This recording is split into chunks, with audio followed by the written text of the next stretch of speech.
Hi, I'm Rupali Mehra, bringing you Firstpost Conversations. A few days ago, a professor at a university in Karnataka was made to kneel down inside a police station and apologize for his Facebook posts. It wasn't the police, but self-styled custodians of the law who carried out this so-called instant justice because they perceived the comments to be anti-national. Now, this is just one of the several instances of men, and mostly men, taking law into their own hands under the garb of protecting the nation. And these voices are getting louder, they are getting shriller and more in your face than ever before. Not just on social media, but in reality and on the ground as well. The question is, why are citizens being nudged, being pushed, and sometimes being threatened to wear their patriotism on their sleeve? Is this the beginning of the rise of a new form of hyper, in-your-face nationalism or neo-nationalism? Joining me on Firstpost Conversations today is Amitabh Behar. Amitabh is a civil society leader who's known for his work on governance and accountability as well as citizen participation. Also joining me is Prafulla Ketkar. Prafulla has been the editor of Organiser, and I think you have been sort of, if we can call you sort of more on the right of center voice. I don't believe in the right and left. Right, yes, okay. I'm more for Bharat. All right, okay. We'll keep it at that. And also joining us is Madhavan Narayanan. He is, of course, what many of the viewers will know as a social and political commentator, and also known for your handle Madversity.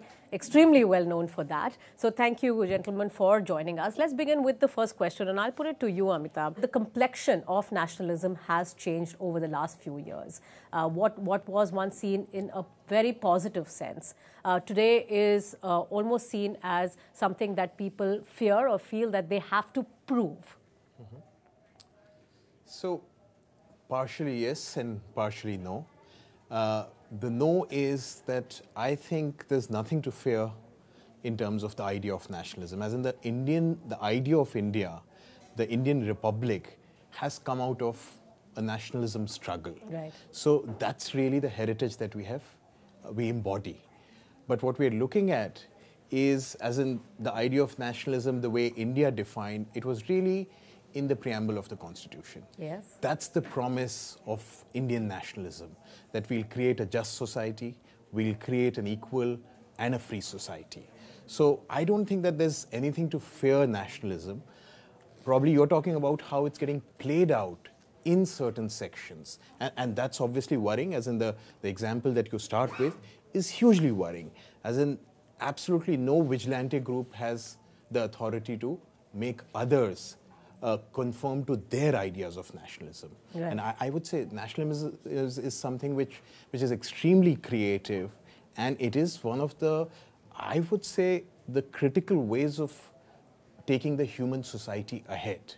And that's what I see in our Constitution. Right, but the complexion of it, when we talk about nationalism of 1947 and pre-1947, and the whole thought about unity and diversity, and when we talk about 2017, 2018, 2019, the complexion of what we see, the way nationalism is going, is actually moving towards hyper-nationalism. And I'll give you an example here. So sort of labeling people as anti-national and then putting the onus on them to prove that they are national. We saw what happened with the Karachi bakery case recently. And this is just one of the sort of many cases in point. Now, do you think that is healthy? And do you feel that one really needs to wear that patriotism on their sleeve when you venture out of your house? I don't think that is a healthy thing. But I see this as a transitory thing. I'll tell you why, and give me a few seconds to explain this. The idea of India, as Amitabh said, is being played even during the independence struggle from three different perspectives. One was that India was never a nation and we have to make a new nation.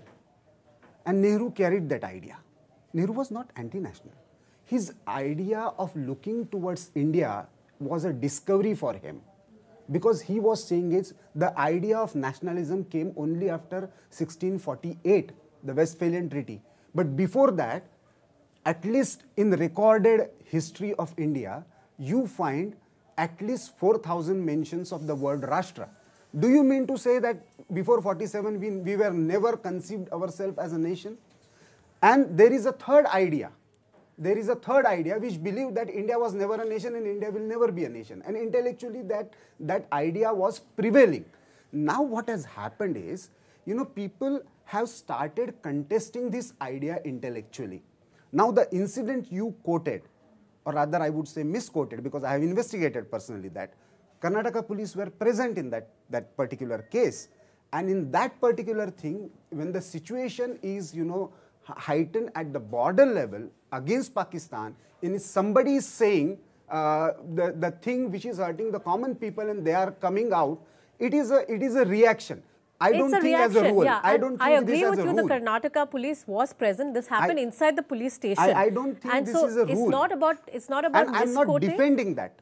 What I'm saying is what we see in recent period, if you see in terms of the expression of our nationality, I personally believe is not just unity in diversity. It is the celebration of inherent cultural unity that celebrates diversity. Fair enough, but the incident that you are also making a reference to, just to come back to that and sort of to set what really happened. The incident happened inside a police station where the professor was asked to sort of kneel down because of his anti-BJP and comments. And the point is, pro-Pakistan comments. It was both. I can read out the comments to you. It was both. It was a reaction mainly for the pro-Pakistan right. comments. So let the law take its own course. Yes. Why are certain self-styled custodians of the law? I said I'm not defending that. Precise, but you are basing your argument on that. Let the law take its own course. Madhavan, I would like to bring you into that. I think you mentioned the right point right now. Let's begin with what Amitabh said about the Constitution and its preamble being the guiding force. Right. I believe we are a modern nation. And we should be modern, because my favorite quote is from the Rig Veda that says, Ano Bhadra Kritavo Yantu Vishvataha. Let noble thoughts come into us from all sides. If that comes from Christianity, so be it. If it comes from Islam, so be it. We will do constant churning, because as the Gita says, change is the only constant. And then we will give ourselves, adopt, enact and give to ourselves this constitution. That's what we said on the 26th of November, the original 2611, before the nationalism's contours were changed by another 2611. Now the problem, as you said, is not in nationalism.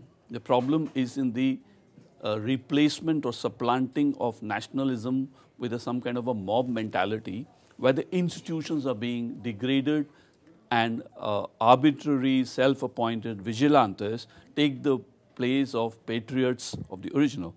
Modern thinking as well as ancient Indian thinking gives us sufficient room for even disagreement. Disagreement to the point of even, okay, if not offensive, at least being, even mildly anarchist. And I would say, I don't like the word anarchy, but the point is you can be a skeptic. I use the word skeptic more than anarchist. Now, all that is being sought to be stifled under a mob culture, and the narrative is being built not based on 1947, but on 1528, forgetting the fact that even 1528, Babur fought Ibrahim Lodi. They both were Muslim rulers. So some of these binary thinking of looking at this country not in terms of ideals of the future, but of the ideas of the past, and some kind of persistent memory-based operations, and a certain encouragement to some kind of a thug culture is what worrying me. We should not let arguments escalate into street conflicts based on non-institutional behavior. Indian nationhood, a modern nationhood, is certainly under threat because of that. Well, right, and you raised an important point here, which I will carry forward: the voice of reason, and the ability to actually agree to disagree as well, and critical thinking and having differences of opinion but coexisting.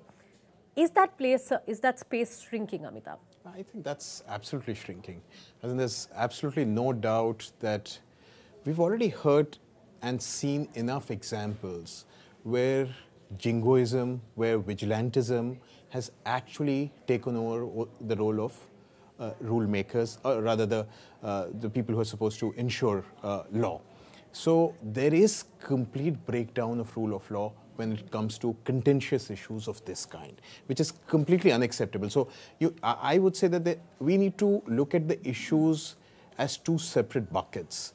One is the ideological debate that we are doing about nationalism, and on that I would still say, however you define nationalism in a country of India's diversity, and more importantly, India's deprivation, I think the nationalism is about human dignity. It is about ensuring a healthy, happy life for everyone. How do we frame the debates and the contours of nationalism in India around that, which needs immense amount of energies? As in we all know the problems are wicked problems, they're going to continue.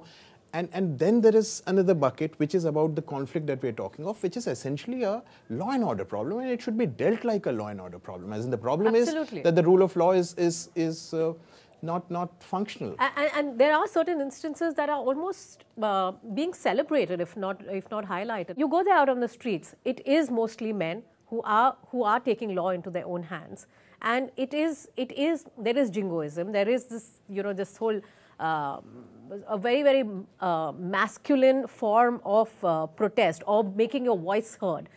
Is this a form of toxic masculinity? No, but it has been always there. It was there even during the freedom struggle. Gandhi had to take special efforts to include women in the, Well, that is 1947. Listen. We are in 2019. Baba, I'm saying that anywhere the form of nationalism was carried, and it is, there has been enough critique of masculine, and from feminist perspective there has been critique. I agree with that nationalism has inherent masculinity in it. The point here is, when we are talking about why I particularly mention, I'm not saying that we need to go to the past. The point is, the idea of nationalism as a wad, and when you say ism, there is a certain, theory involved in it. Fair enough. The problem has been, I'll give you one example. The best liberal voice or person of modern India is considered as Nehru, and Nehru's idea of India, and that is under threat for many, according to many now. The reality is, whoever criticized him, he had to go out of Congress. That is a fact. Nobody questions. That's not really a fact, is it?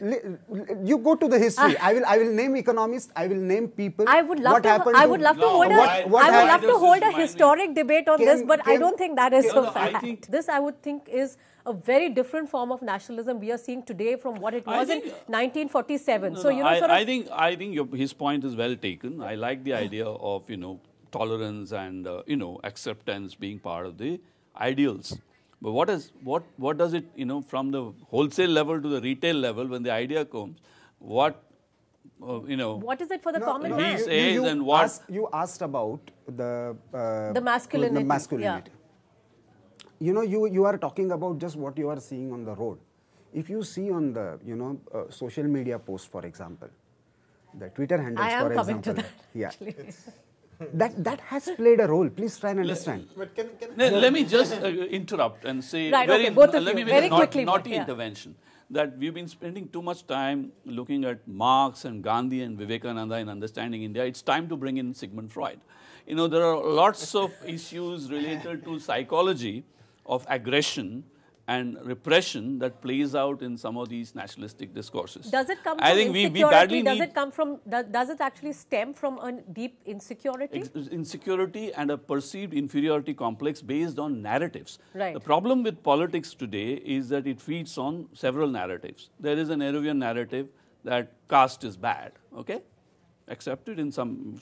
There is another Nehruvian narrative that communalism is bad. That's also accepted. Problem is, those who disagree with Nehru are actually reaffirming his contentions in so many ways in day-to-day behavior. It's a complex debate, I agree. But the Freudian part of toxic masculinity comes into play. Because when you glorify pride over tolerance, when you you create bravado and pass it off as courage, when you confuse moral courage with violence, then problems begin to happen, and that's what is happening at the retail level of India. I use the word retail very carefully because if you think of Nanaji Deshmukh of RSS, I get a different idea of RSS. But when I see and meet a Bajrang Dal worker on the street, I know, this is where I tell them, don't tell me, ask me. Precisely, that's where it gets dangerous. Go ahead, Amitabh. No, I was just going to go back to your question about masculinity.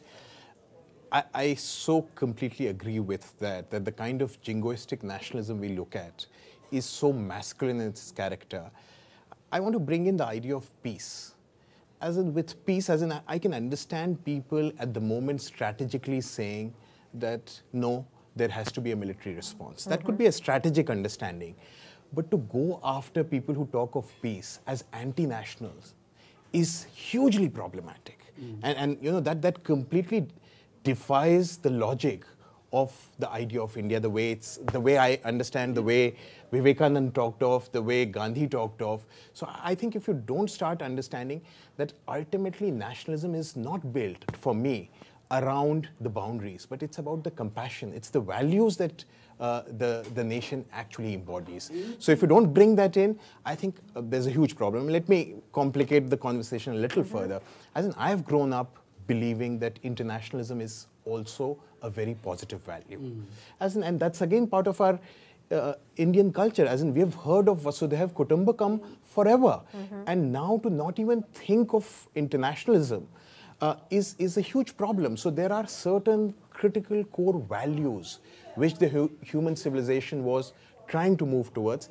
That's under threat, and that's hugely worrying. Right. And in fact, you know, I would like to also sort of zoom out the lens a little bit. The world is watching India, right? And when they also see stories of this whole vigilante justice, of you know, a self-styled group of people taking law into their own hands under the whole garb of protecting Mother India, it doesn't sit well when you talk about India being a forward-looking nation, when you talk about India being, you know, sort of a development hub and sort of one of the fastest growing countries. How can the two be juxtaposed, Madhavan? I think it's a very good point you raised. The only problem now is that because we had a colonial past, today some people view the international community as merely Western culture.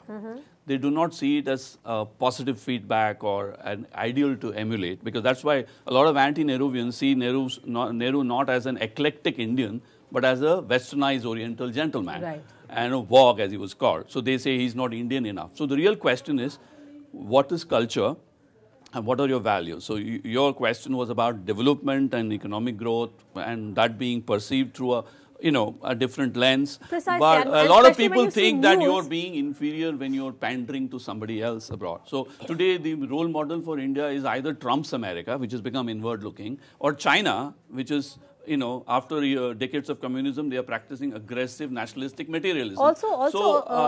Europe. I mean, look at Austria, look at France. There is a political scientist called Casimir who's got a nice expression for it called authoritarian nativism has become important everywhere. Turkey, if you look at Turkey. Precisely. So to some extent, the rise of Modi in India is understandable. Justified is a separate issue. It's understandable. But can we as a great civilization, which has believed in what Prabhakar calls acceptance, become degenerate in our pursuit of real politics? That's the issue, especially when we are the world's fastest growing major economy. And how do we transmit this culture of values to the street culture? Mob violence, decadence of decay of institutions, and self-appointed vigilantes do not go with the rule of law. Whereas I think we have the best constitution in the world. Is this a trend that we are seeing across the world? We are seeing it in America. We are seeing it in Russia, in China, in Austria, in France, in Turkey. So this whole looking inwards again, and the neo-nationalism, as you know, it has been termed in various media. Is that the trend? And do you think that, and you know, sort of, if India is also doing the same, it's only it's only keeping up with the world trend. Would you say that? It is a global phenomenon, but we need to understand. So it's not just, it starts with Trump to whether you're looking at Turkey and you go on to Philippines. It's the same story across the spectrum. But I think we need to understand, one, yes, it's a response to the kind of imperialist globalization we see, but I think it's also to do with the kind of crony capitalism we are seeing, the levels of inequality that you're seeing. So two things I think are critical. People have started losing trust, and there's so many studies which are saying trust in institutions of democracy. I'm going to raise the point of social media, and I will start with you, Madhavan, because of your following on social media, really. How much has social media contributed to a very, very one-dimensional view of nationalism, which almost harbors on this whole, sort of almost toxic, masculinity-based the credit nationalism? must go to, credit within quotes, must go to the excellent IT cell put up by the BJP and the phenomenon called the Bhakts, which should not be confused with the RSS Sanghis, many of whom, like our friend here, are cerebral in nature. There is a huge dog whistling phenomenon that's happened, but amplified by very tech-savvy people. So at some point, the noise has drowned out the voice on social media, and name-calling and some kind of a mob kind of a culture has come in. And what I call hashtag nationalism has come in. And therefore, there has been a backlash to that, because let's say the Congress, which is the main opposition party, is not, as they say in Hindi, Dudh ka Dula. They've also jumped into the fray, and they have, everybody is using social media. But the inherent nature of the medium is such that a certain mediocrity triumphs over the excellence of the voice. As Allama Iqbal famously said, about democracy, इसमें sir गिने जाते हैं, sir तुले नहीं जाते. Same thing has now become true of social media. The voices are counted. It's like a TRP phenomenon on TV. And the point is, abuse has become acceptable, which is to me not acceptable. Arguments are acceptable, conversations are most welcome, but abuse has become a name-calling. Name-calling. If you're not the Bush, what is now called Bushism. If you're not with us, you're with them. Majority, if it has taken the place of plurality, are we looking at a sort of a monochromatic, one-dimensional view of nationalism today, Prafulla? I don't think so. I am glad that he has used the word Bhakt. I think Bhakt is a, reaction to a group that was existing for, and that has been existing for 10, 15 years. He also qualified his statement. 10, 15 years called haters. And the reality lies somewhere in between. So there are Bhakts, there are haters, but the reality of idea of Bharat lies somewhere in between. And the beauty of social media is, it has a self-corrective mechanism. So if you are calling something, if you are making some point, or you are proving something through your tweet, calling it a fact, it will be immediately countered somewhere. It gives to some kind of argumentation. Not always. That's the danger. That is the danger. No. Some kind of argumentation may take place. But eventually, see, at one point, certain ideologies or certain viewpoints even didn't have right to exist. Right to exist. Forget about right to speak. I have a small disagreement that he's right in a very... See, what happened was, first of all, some of these issues are very technology determined. Right. It's not as if there was no voices before. I've covered the Babri Masjid demolition before internet was in India. Yeah. And a lot of the narrative that is taking place in amplified way now was there, except that what has happened is there has been a legitimacy and there has been an othering. Instead of becoming a debate, it has become some kind of a slanging match and where the voices get drowned out in the loud noises. And what he calls the haters, I would call them the slightly rootless modernists or people. It's not hated. It's to some extent we have to accept that obscurantism is being criticized by the so-called lefts and liberals, and some of that has to become mainstream in the conversation of the civilization as we go forward. So, for instance, if you talk about against caste, if you talk for Dalits, and then you're called anti-national, I think there is a problem. Because speaking for the underprivileged, in my opinion, is a sign of a wonderful heritage of civilization. Right. And if you don't call Dalits as underprivileged, there is an issue. So, speaking for the poor, speaking for the Dalits, speaking for the minorities is what I call progressive elitism. That is being now described as anti-national sometimes. Yep. That is, I would call them progressive elitism. Yeah, there are some doing that for vote bank politics. I understand that. But I think it's very important to segregate the idea from the mob culture. Yeah. Again, we are back to that. So I'm going to let, I am going to let Amitabh have the last word because. So it's I find these very, very divisive opinions very, very difficult. And when Prafulla uses the word Bharat, I agree with it. But are these debates happening? And with this level of acrimony, what we really call Bharat is? As in maybe this is India. We sit in Delhi, in South Delhi, and we call it India, and these are the debates happening there. Maybe even in towns. But when I am saying Bharat, I'm talking of Bharat as a metaphor for the majority of this country. Is this metaphor, is the idea of India, the idea of Bharat becoming one-dimensional? I'm saying that we are making it more one-dimensional. As I keep saying, instead of the ideas of the past, let's move towards the ideals of the future. Yeah. And in such a way that we can harmonize the two. And there is no conversation happening for harmony. That is what worries me. The need, of course, is to find a good balance as well. In fact, look at the problems as well as I believe that look any at the kind of path binary. ahead. Not about, I said the reality lies in between. Right. I am so glad that we could hear diverse opinions here and various viewpoints on nationalism, on what neo-nationalism today means, on what nationalism meant of the past. So thank you so much, gentlemen, for joining us. And this is a debate, of course, which can really go on, but very thought-provoking. Thank you so much. Thank you.